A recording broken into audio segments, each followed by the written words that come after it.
Everybody.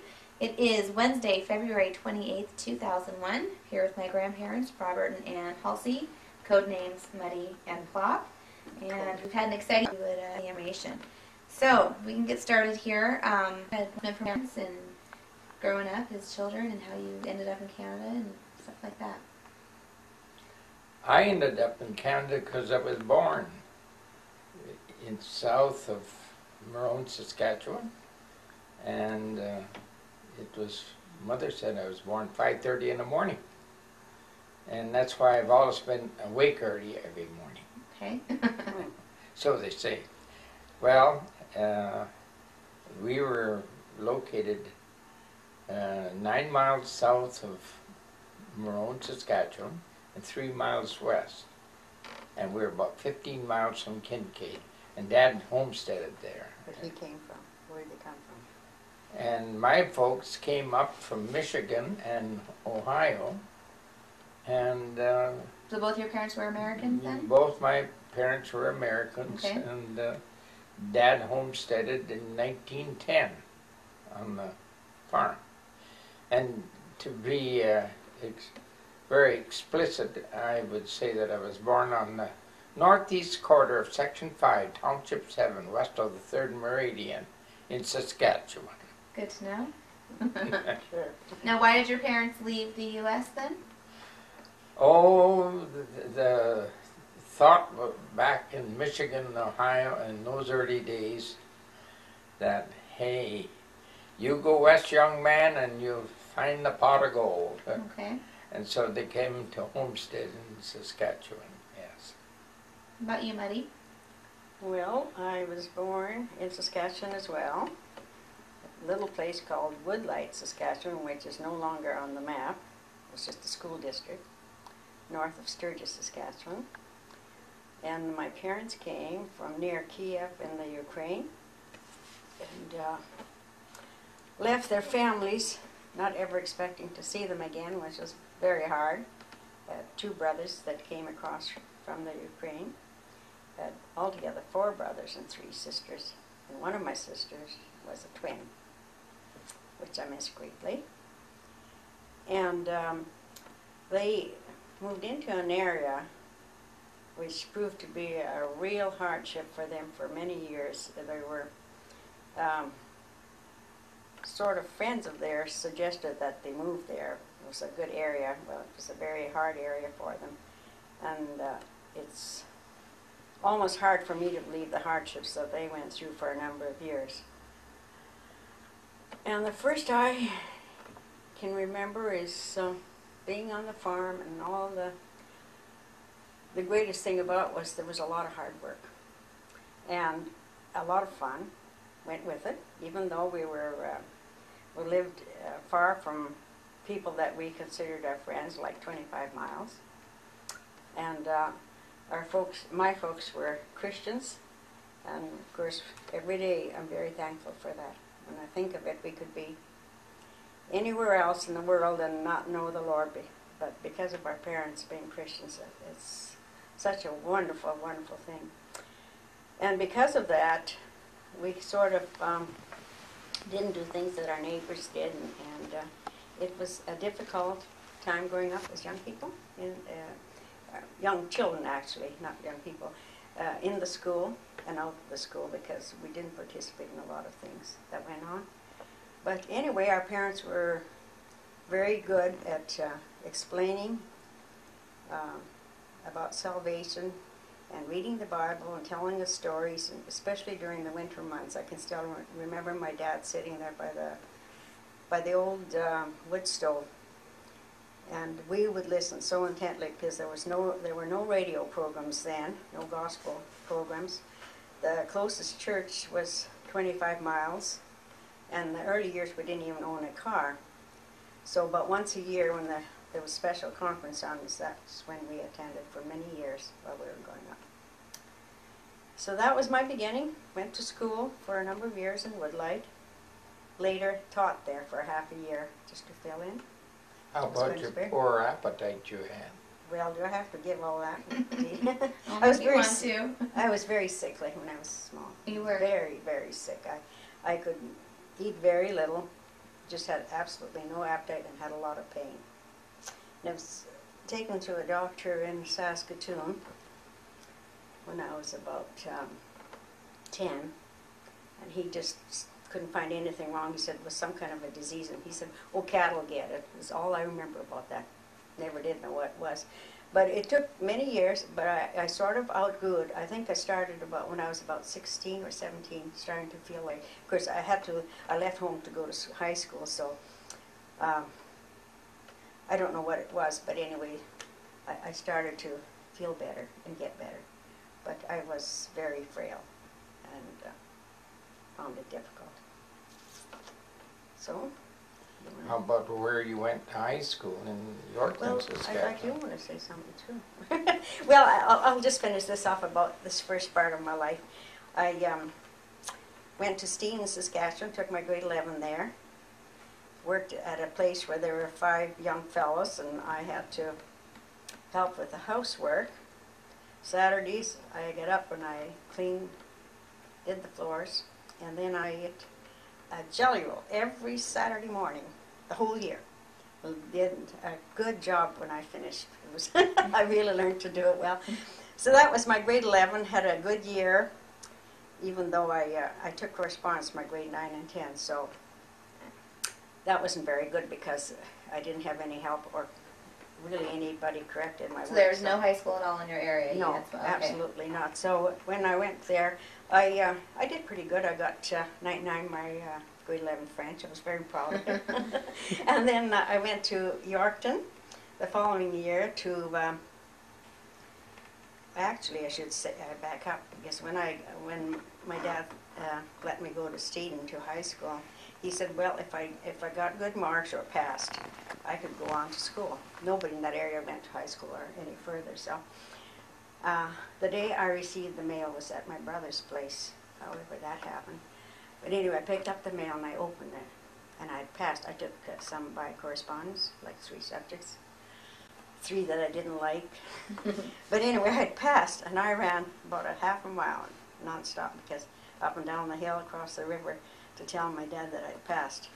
So I went, took my grade 11. Then next year I went to Yorkton and to the Yorkton Collegiate and took my grade 12 there. Was recommended in most of the subjects. That was the first year recommendations came in.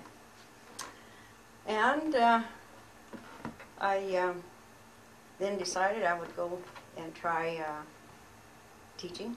There wasn't really much opportunity for many other things at that time. So I went to Regina. It was then called, the teacher training was at normal school. It was called normal school training for the year, and finished that and got my first job at Ulrich School, 3 miles south of High, Saskatchewan. That also was demolished and gone. It was very interesting. The first day of my teaching, the superintendent came in. The very first morning. So To watch you teach? Yes. Oh, okay. See what was happening. And I'll never forget it as long as I live, because that's the least you can expect, someone like that walking in on you. So that went very well, and he came back in 3 months, told me he would, and he came back in 3 months and he gave me an excellent report, and I was so thrilled. And at that time I taught my kids a lot of Christian choruses in the school, and when he was there he heard them all. And that was allowed then? It didn't say anything to me. There it wasn't so allowed. It wasn't so, there was a fellow that said that when he heard I was going to the Baptist church, that they were going to get me out of that school. It ended up that he was an atheist, but one of his 3 daughters were my best friends. We spent a lot of time together. I spent a lot of time in their home. And one of the girls became a Christian. She died about 2 years ago. And this fella, actually, he would never darken a church door, but when my father passed away and was buried in that church, he came to the funeral, and that was the first time he had ever darkened a door. So anyway, I guess it was allowed if you wanted to do it, and I got along fine. So that was very interesting. I played with the kids on the school ground. We played baseball at noon, and we played baseball at recess, and did all those career little things, and of course it was from grade 1 to 9. Oh, you had all the students? Every grade. Wow. Every grade. How many students? That was not a very big school, I think 20-some. But the second school I went to at Woodlight, it had 40-some, and every grade from 1 to 9. Some of them, like 2 separate classes for, say, grade 1 or 2 was low learners and all that kind of stuff. But you did it, you worked hard, and you did it, and, you know, now you just kind of wonder when people say they got a little classroom, and class with 1 or 2 too many, and it's so hard, and all these other things.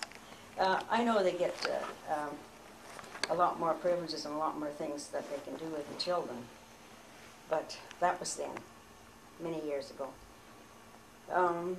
And that was the norm then, having all those, that age group together? Absolutely. That was how it was there everywhere? was no division.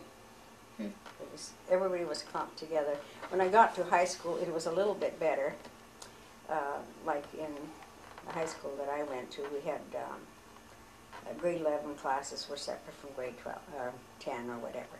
But up till then, it was everybody was together. Hmm. And the grade 9, if you wanted to go on, you took your grade 9 and 10 by correspondence course, which I did. So, anyway, that was how that first part of my life went. And I stayed, I might as well tell you, I stayed in a little house built on the school grounds. It was called a teacherage. Like 1.5 room, I would say. And I had some neat experiences there. I didn't really know what it was to be, you know, afraid that somebody might come around till I experienced it.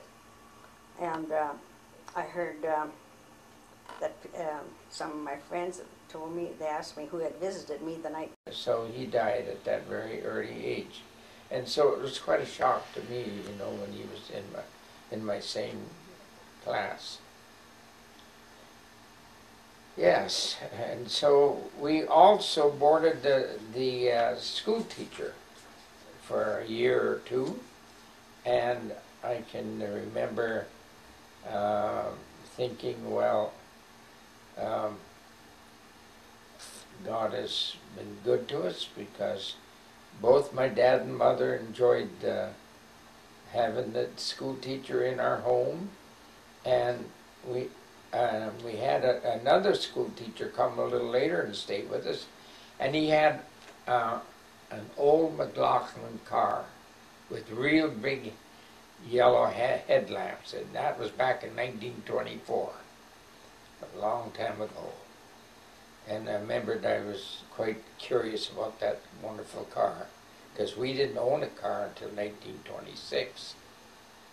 We got the first Chev, and then in 1928 my dad and mother bought another 6-cylinder Chev, and so 29 it was, and we enjoyed that car very much. Father and I went harvesting up at Rosetown, Saskatchewan, and while we were harvesting there, on Sundays we would go to church, and the only church in the district was south of Brock, Saskatchewan. And on our way to church, and the service was at 2 o'clock, and we were traveling along. Dad was a fairly fast driver. Like those days, 60 miles an hour on a country road was fast. Here we are driving along, and the front wheel rolls off. Uh-oh. But we were so close to the church that anyway we managed to get to the church and enjoy the service. And I never forgot that thrilling ride when the wheel came on. Yes, that was back in 1934. And the reason we were harvesting out in that area was because we had no crops at home.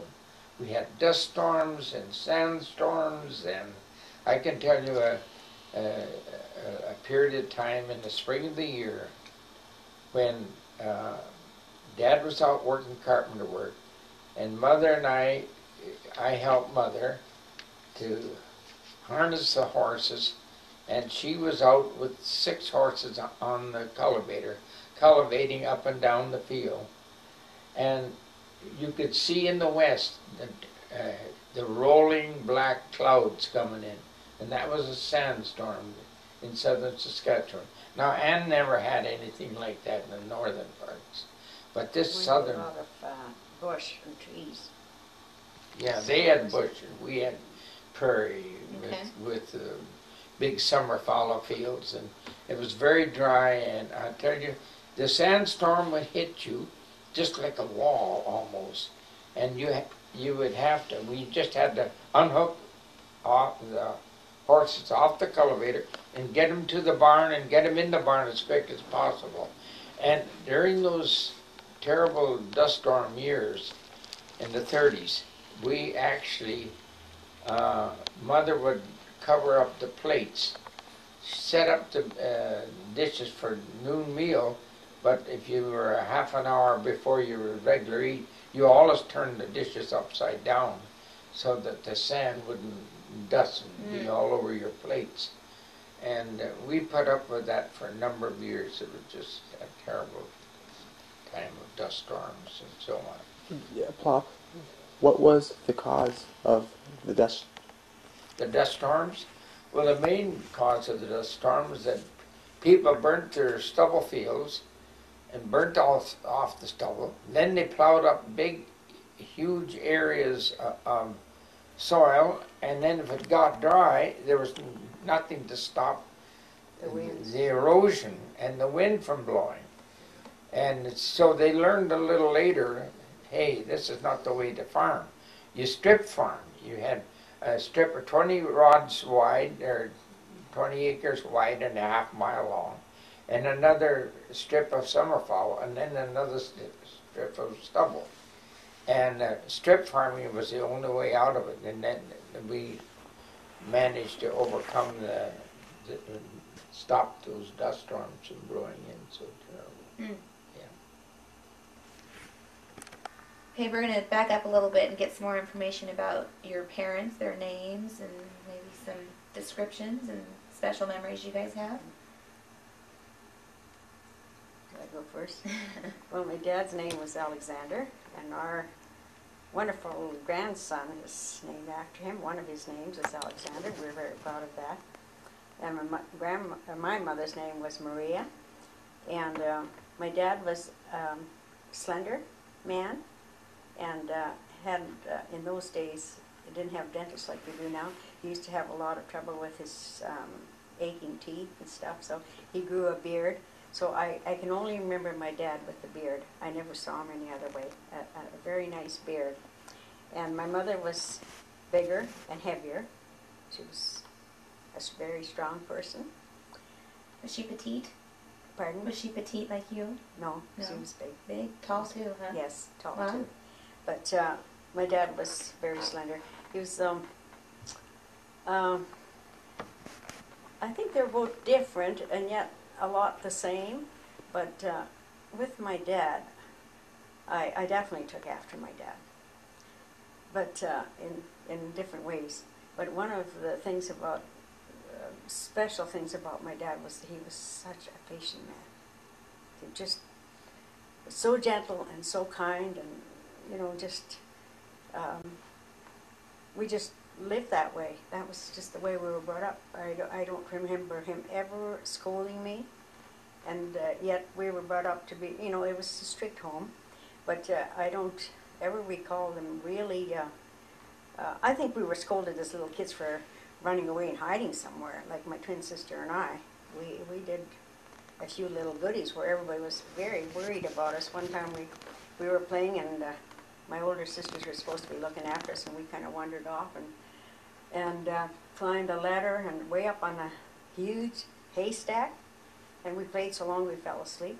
Like we were probably 4 years of age, and we fell asleep. Well, then when they discovered we weren't around, they started looking because there was a creek nearby where we lived, so I thought, well, maybe we'd gone and drowned in the creek, and everybody was looking for us. Finally, someone got the idea to go way up on the field, and they could not believe their eyes when they got up on this ladder. There we were curled up and sleeping. So we did a few goodies like that. Did you get in big trouble for that? I think we were scolded, but we were pretty small. But we just like to do things together. My twin sister and I are very, very close right till the time of her death. I do miss her because I have sisters and I've had 4 brothers, so we were all a fairly close family, but somehow a twin is just a different, Sure. it's just totally different. And there were so many things that happened when we were young, like I could just go on and tell you. But One very important story she should tell you, and that was about the cream can episode. Well, it was about 5 years of age. We had a family living about a half a mile away, but you could see their home from our place. And we took turns every week in shipping cream that we had separated. Like when you milk the cows, then you separate it. You wouldn't know what that is. It's a cream separator, and we separated. So it was a 5-gallon can, and one of the neighbors, because it was about 15 miles to where we would take it, we took turns taking theirs or they would take ours every week. So my mother told this neighbor to that she would send us over for the cream can, but not to send the cream check. She would pick it up later. And those cream checks were like about $2 then. But anyway, I don't know why this lady, she put that check in. We saw she put it in the cream can, and so we were coming. We got over the fence into our farm, and we decided to stop, and we opened it, small as we were. We took the check out, and we dug a little hole, and we buried it, and then we put a little cross up. Oh, really? And we went home. Well, because my mother said that, told this lady not to send it, she didn't think anything of it. And then one day she decided to go over and get this check. And she said, well, I sent it home. I put it in the cream can. Well, she came home. And she confronted us. So, very gleefully, we said we knew where it was. Well, we just strutted over and took her to where it was and unburied it, and there it was. Oh, that one kind of remains with you. It was just kind of funny. But there was so many. I'll tell you what really stands out about when we were young. Because most of the people my parents associate with, and my older sisters and brothers, was with the Baptist people at Highs, which was about 25 miles. So when they would come over to visit us, there would be a sleigh load come, like maybe 10, 12 people at one time, and they would stay for 3, 4, 5 days, whatever, and you just entertained them that whole time and had fun and sleigh and toboggan and did sleigh rides and all that kind of stuff, and it stayed in my memory. We had a friend that died just 2 or 3 years ago, and we often talked to her about it because her family, they would come. And that was the height of our excitement in the winter. Like there wasn't, there was no TV or any such thing, and we didn't play cards or games. Well, maybe, I don't think we had games or cards. And I certainly didn't have cards. We weren't allowed to have any. But anyway, so that was, anybody that came to our home, my dad would just make them put their horses in our stable, take ours out, and feed them, and we'd have to, whatever it was, and it certainly wasn't like it is now when you can just pick up anything and everything, but you were always ready, to have people. Oh, we had a lot of people come through our home, and then years later, I think we did the same, especially when we lived in Brandon. We had the same thing. We had a lot of people go through our home, and a lot of different evangelists. Some of the names I was thinking about them the other day, and some I can't recall the names. I just don't think of them for a while. Sure. But that was one of the things that I think is important in life, is to be hospitable and entertain people. And I guess sometimes we've entertained people that we hardly knew, and I think it was something that was good for us and good to do. Anyway, you can talk about whatever you want about your parents now. Well, Dad and Mother moved to southern Saskatchewan there in 1910. What were their names? And Bessie Mae Mann and John Franklin Halsey. Yeah, and they... sort of related to... well, yes. Second, third cousin. Dad was second cousin to Admiral Bull Halsey of the United States Army, or Navy, I should say, and I never knew him, but he died the year that we were down, Dad and I were visiting in what's it, Seattle? Not Seattle. San Francisco. And across over east of San Francisco, of course, is Oakland. And so we were visiting there and visited one of Dad's aunties too. And so we had many interesting trips. And where am I? That's enough. So we're supposed to talk about your parents about now. Yes, well, my parents, Dad worked carpenter work, of course, all his life, contracting, carpenter work, and just had a half section of land. And so the farming wasn't a big deal. And then he finally bought another quarter section of land, and Harvey and I, my next youngest brother and I, Harvey, we farmed the farm when Dad was out working carpenter work. And it was an interesting time of our life, right up to 1940 when we got our first combine. And we harvested with a little 6-foot clipper, and it was fun. I remember one day Harvey was hauling the grain away, and I was supposed to be augering the grain out into the wagon, and I had the grease gun and trying to make time, and I was greasing the grease nipples on the combine, and it was a self-propelled unit like the power takeoff shaft. And the next thing I knew, I was thrown through the air and come down around, and I had my pant leg overalls tore off, and my stocking tore off down to the edge of my shoe, and I was thrown back up again free of it. And Harvey looked at me, and of course here whole pant leg was tore right off. So I was standing there with one pant leg on and one off, and I wasn't hurt. And Harvey started to laugh at me, and I said, "You go home and get me another pair of pants." Well, I could have been killed. I could have been really tore to bits, but God took care of me and kept me healthy. I'm just thankful for that. That was one of the episodes when we had some good crops on the farm then. And then Ann and I got married, and we farmed on the Cooper farm. It's about 4.5 miles, I guess, from Dad and Mother's homestead. And it was a little, cute little shack, that's where Luella was born, our oldest girl. Now let's back up a little bit and talk about when you guys first started dating and how you guys met. His parents first. Well, I'll tell you, when did we first start? Ann was going to normal school going to normal in Regina, Saskatchewan, staying at my oldest brother and his wife, Howard and Halsey. And Howard was 7.5, about 8 years older than I am. And Ann was going to normal there, and I went in to see another lady, which didn't turn out. And did she live there as well? Oh, she wasn't.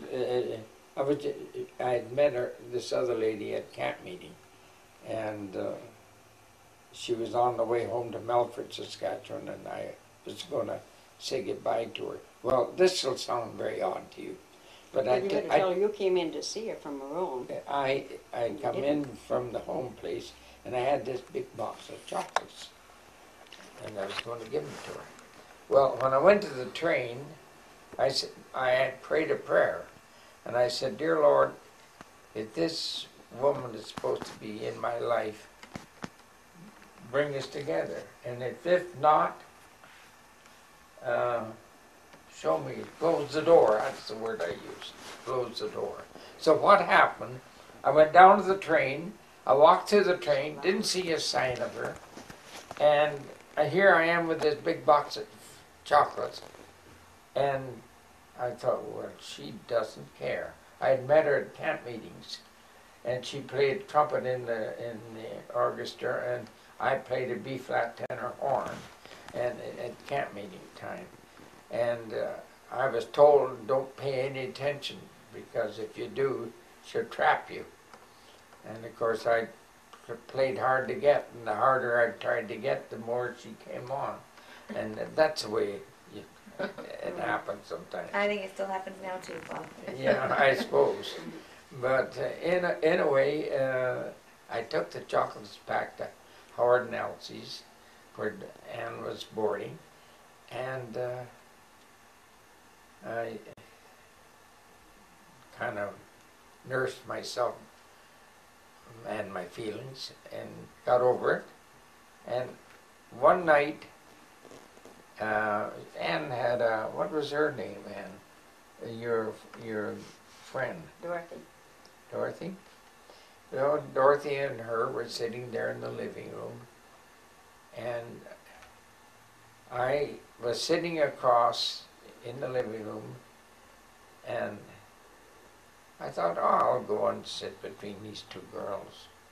So I sat down beside Ann, and suddenly, just out of the blue, just like if it was spoken out loud, flesh of my flesh and bone of my bone, that's what this lady will be to you. Well, That was very powerful. And I don't think And I jumped up off the couch. I thought, I don't No hardly way. know her. no way. And no way. and I jumped up off the couch and went and sat down somewhere else. But I got back home to the farm, and oh, what did I do? Did I leave you the chocolates No. in?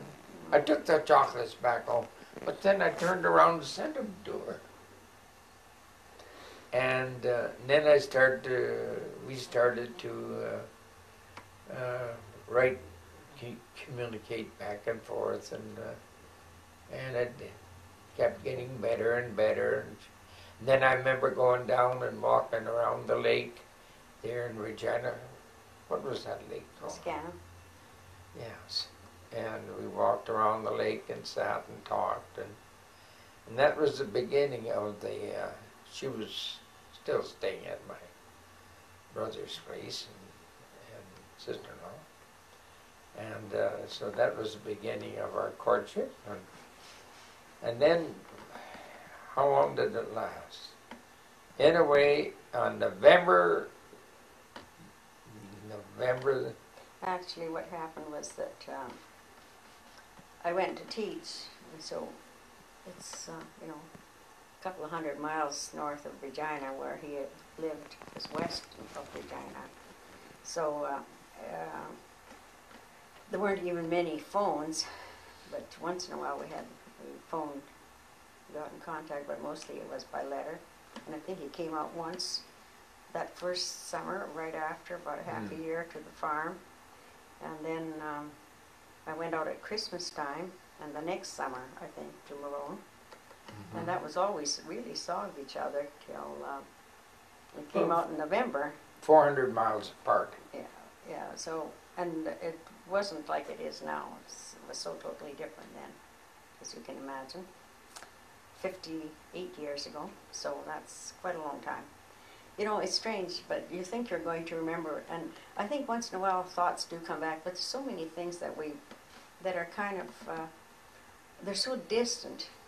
Like, it's hard to realize that they're really way in the distance. Like, and when I think of it, when I was teaching school, that seemed like it was another lifetime. And yet it isn't really long. Like, say, I'll be 79 in 5 days. Well, take 80, that's an easier figure. You know what that is? It's only 960 months that you've lived. You know, when you look at it that way, it's not really long. A month goes very quickly. But I was thinking the other day of how many things, I was trying to recall somebody's name, and it just didn't come to me. But somebody that I knew way back, and yet it kind of flashed across my mind, but I couldn't remember the person, and there were circumstances around it that I tried to remember. And they faded. A lot of things do fade. That's why there's some things that we could talk for hours on little things that happened all along the way. There was people that we met and people that we had contact with and all these other things. But a lot of them seem like they were a long time ago, like, you know. Sure. But anyway, that was it, and then we got married in November, and 40 below, and 3 feet of snow. What was the exact date you got married? November 8th, 42. November 8th, and Lowell was born November 4th, a year later. Yeah. So, yeah, it seems like a long time now. The fellow that married us was John Jart. He was Church of God Church people. of God minister. They became good. When I was at the teachers, that's when I got my first little radio and I could hear a gospel program. That was the first I remember hearing gospel programs. Oh, it was so wonderful to hear them. And so they came out to visit me from Yorkton. I was about 70 miles, around 60 miles. They became very good friends, so then they married us. And he since passed on to be with the Lord. So. Your family was a Protestant in the Ukraine? No, they weren't. Yes, they were before they left, but their background was from the Greek Orthodox. That's all they had there. And they converted sometime in Before Canada they came. or No, in the Ukraine? before they came, just before they came. There were a number of their friends and them. Yeah, so that was wonderful. Well, when you look back over life and you think of how the Lord's protected you from so many things and how His hand was on our lives, even though a lot of times we didn't even realize it. And you look back and you think that you could have done different and should have done different. But as you get older, you realize a lot more things, and you know. And I think especially I often hear about people saying about, well, it doesn't really matter. But you know, everything that we even think matters, let alone what we say and do. So it's well, sometimes it seemed like a struggle. Still was always the Lord was with us, you know. It was so many things, and even accidents, and when I think of the children growing up, we never had really a tragedy in our family, you know, with my brothers and sisters or with our own children. Like, no tragedy. A lot to be thankful for. Just so much to be grateful for. Yeah. In 1927, between 1927 and 1928, Dr. Price, which had a great healing ministry in Saskatoon, Saskatchewan, well, my folks, and took Harvey and I don't know where Doris was at the time, but anyway, us children went with them up to Dr. Price's meetings. And I remember one of the outstanding things that happened was that there was a woman in the meeting with the one leg 7 inches shorter than the other, and it grew out full length in that service. That wasn't just a half inch or a quarter of an inch, or you know, right before your eyes, or stretching one leg a little more than the other or something. No, this was a real tremendous miracle. And the funny part, I guess, the devil was mad at us because when we came home that night from those great meetings, it was pouring rain, and we were about 4 miles from home, and the car slid into a deep ditch. And my folks had to get up at 4 in the morning, well, out of the car at 4 in the morning, and go and wake up our neighbor, Ad Porter. And he wasn't really a neighbor, but he was, you know, we knew him. And so he had to hook up 4 horses to pull us out of this ditch and get back on the road again. So we had a lot of very wonderful experiences of that. To southern Saskatchewan, and we went to the Kincaid Assembly. The first apostolic preacher we ever heard that I can remember was Brother Deverell, William Deverell. And he had a tremendous evangelistic ministry. And he came out to the farm and he visited with Dad and Mother, and we just had a great time together, all of us.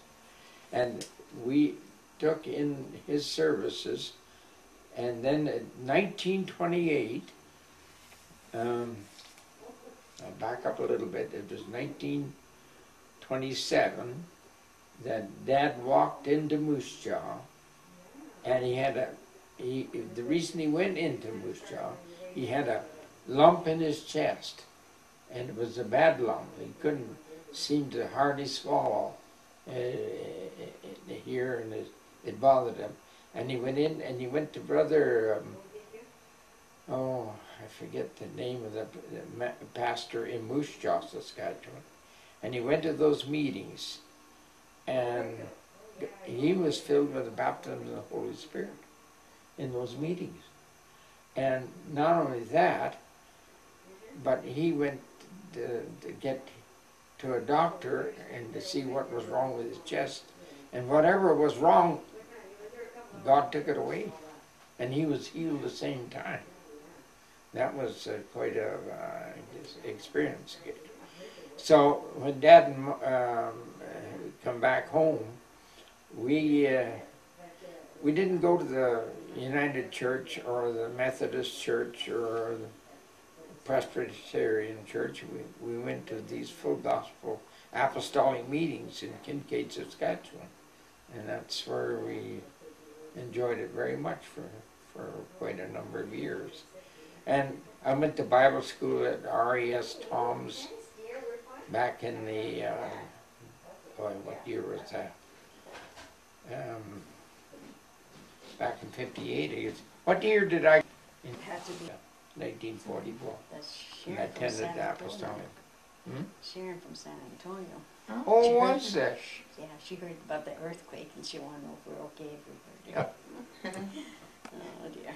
That's interesting. Now, Plop, I never heard exactly how many brothers and sisters did you have? Okay, my oldest brother was Howard. He was about 7.5, 8 years older than I am. He's dead and gone now. And then there's Harvey in Brantford, Ontario. He's my next youngest brother. I'm in the middle of the family. My sister Doris was 2 years older than I am, and there was 5 years between Howard and Doris. There was 2 years between Doris and myself. There was another almost 2 years between me and my brother Harvey. And then Maynard is the youngest, and he lives, he lived for years over on the island here. But he's, what's the name of that? Anyway, he's moved closer in now, and he is about 7 years younger than I am, between 7 and 8 years younger. So there's 15 years roughly between my oldest brother and my youngest brother. Yeah, quite a spread there. That's right. And my sister Doris died down in Tampa, Florida. I think she had cancer. She loved the Lord and played in the Baptist church there, was a pianist for a number of years. And of course Howard and Elsie, when they were living in Regina, where Ann boarded with them, they attended the Apostolic Church in Regina. And Harvey and Esther, they go to a Pentecostal church in Brantford, Ontario. Yes. Okay, well, let's get back to, so you had Luella, and then tell us about kind of a typical day on the farm and your other kids. And Well, we moved from McCord, Saskatchewan to outside of Brandon, Roundway, Manitoba, in the fall of '45. And Shirley was born in August of '46. Sharon was born August of '47. And then Kenneth Alexander, whatever, Reverend Kenneth Alexander James, whatever, was born in December of '51. So there they are, all four. And We had a large, we're kind of wishing, I don't know what it is, but after being kind of dried out in McCord, we went with just about the clothes on our back to Manitoba and had to start really working hard to get machinery and get cattle and get the whole bit. Why did you guys decide to move there? Because my dad bought a large farm there, Okay. and he decided to move there and for us to farm it. And you wanted us to wasn't able. rent it. And he was, he was quite sickly then. He had a lot of heart trouble and other related things. So, yeah, so we went there, and it was just, again, a hard few years. Very hard with a lot of cattle, a lot of chickens, and nowhere for the kids to go to school. The school was closed in that area as well because there weren't enough young children. And So we sent Luella up to which went to Swan River, Swan for River, part of the year. Manitoba to go to school for And a then couple we of years. decided to build a house in Brandon so the kids could go to school. And we did that. When Kenneth was a baby, we built the house in Brandon, and then Llewellyn and Shirley had started then. Started going to school right across the street from where we had our house built. We're still standing there. Mhm. You guys saw it lately, didn't you? In the last couple of years. We haven't been there lately, but your dad Yeah. has. Okay. He's been there and he's seen it. A little dilapidated, but anyway. We attended the Apostolic Church in Brandon, and our kids were raised there a lot, and also for a year or two we were in the Pentecostal church there in Brandon. So after we got off the farm, well, then we got where we could give the kids a little bit more variety, so we got them started in piano lessons. They all took piano lessons. They all took singing lessons. I think all did. The girls did. I think Ken didn't, or didn't Ken? I can't even recall that. And then, of course, he had his trumpet lessons for a while. So that was a very busy time, trying to schedule them all. I bet. And then, Brother Moffat was a very special trumpet player, and Ken just thought the world of him and his trumpet, so that's where your dad started learning to play trumpet. And then we had a nursing home, and for almost, I think, 14 some plus, maybe just a little over 14 years. So that was a very busy time, scheduling the kids' things and running back and forth and trying to look after things. It was a 20-bed hospital, and there was